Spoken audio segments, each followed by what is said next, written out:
संगमनेर खुर्द येथे अखंड हरिनाम सप्ताहाची सांगता हरिभक्त परायण निवृत्ती महाराज देशमुख यांच्या काल्याच्या कीर्तनाने झाली। यावेळी अहिल्यानगरच्या जिल्हा परिषद अध्यक्षा सौ शालिनताई विखे, सौ नीलमताई खताळ आणि संगमनेर खुर्दचे सर्व ग्रामस्थांची मोठ्या संख्येने उपस्थिती होती। सगळ्या कार्यक्रमाची सांगता शिवरायांच्या महाआरतीने करण्यात आली। त्यानंतर महाप्रसादाचा कार्यक्रम संपन्न झाला।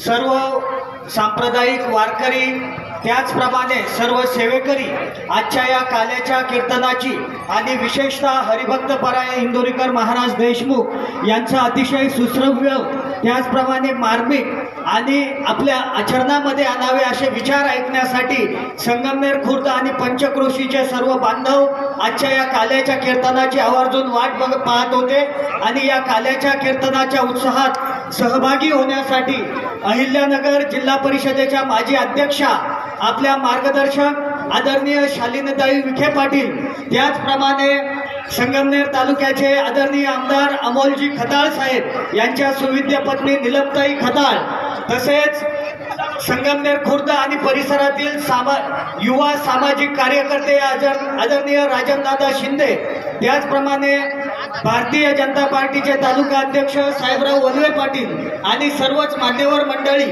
या आनंद उत्साहामध्ये सहभागी होण्यासाठी आवर्जून या ठिकाणी उपस्थित झालेले आहेत।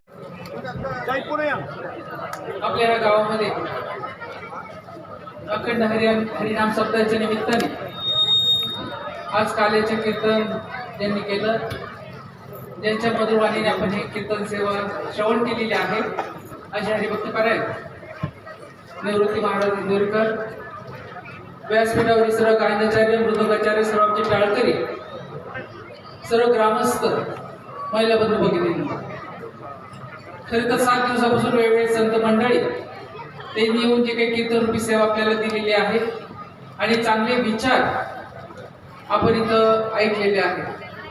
मी नेहमी सांगत असते की संत म्हटलं की एक वेगळं वातावरण आपल्यापुढे डोळ्यासमोर उभं राहतं। महाराष्ट्र ही संतांची भूमी आहे। मोठे मोठे संत आपल्या ह्या महाराष्ट्रामध्ये होऊन गेलेले आहेत आणि त्यातल्या त्यात अहिल्यानगर जिल्हा फार भाग्यवान आहे।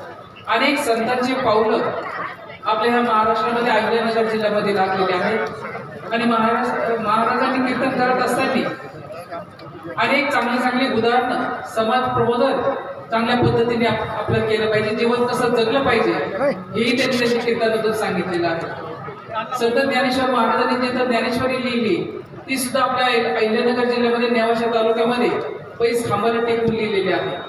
आजच्या आपल्या ह्या जीवनामध्ये जर आपण विचार केला तर प्रत्येक ओवीचा अर्थ आज आपल्याला ज्ञानेश्वरी महाराजांनी लिहिलेल्या ज्ञानेश्वरीमध्ये आपल्याला बघायला मिळतो।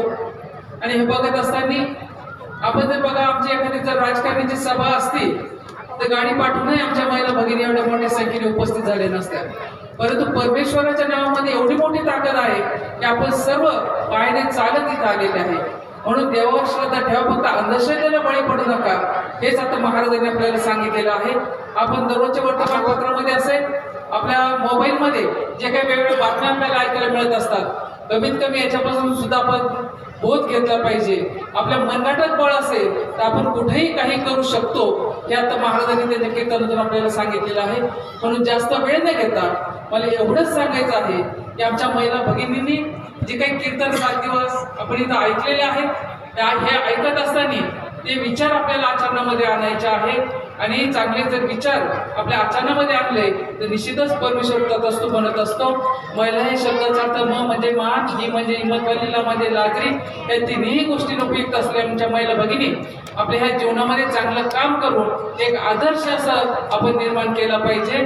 आणि हा आदर्श निर्माण करत असताना स्वतःसाठी सर्व जगतात, परंतु आपण एक समाजाचा देण असतो आणि समाजासाठी काहीतरी केलं पाहिजे या भावनेतून आपल्याला काम करायचं आहे। मी नेहमी सांगत असते की विखे पाटील परिवार हा राजकारणी नसून समाजकारणी आहे आणि समाजकारणापेक्षाही वारकरी संप्रदायाचे विचार घेऊन संतांचे विचार आम्हाला जे आशीर्वाद देतात ती सर्वसामान्य जनतेकडे एक चांगली काम करण्याची प्रेरणा मिळते. त्याच्यामुळे हे संतांचे विचार आपल्या आचरणामध्ये ठेवून कायमस्वरूपी आपल्याला काम करायचं आहे.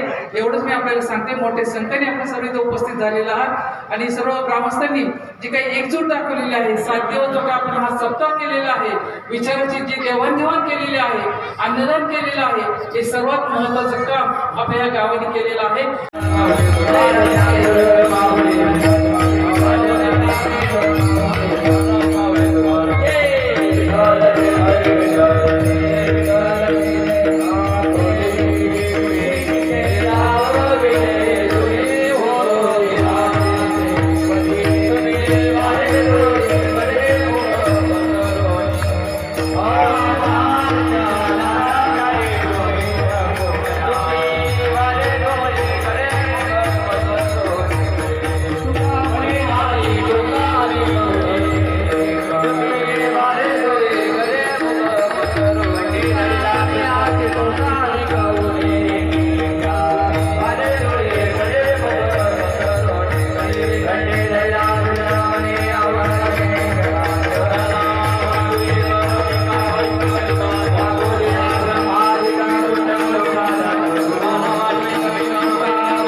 Yeah.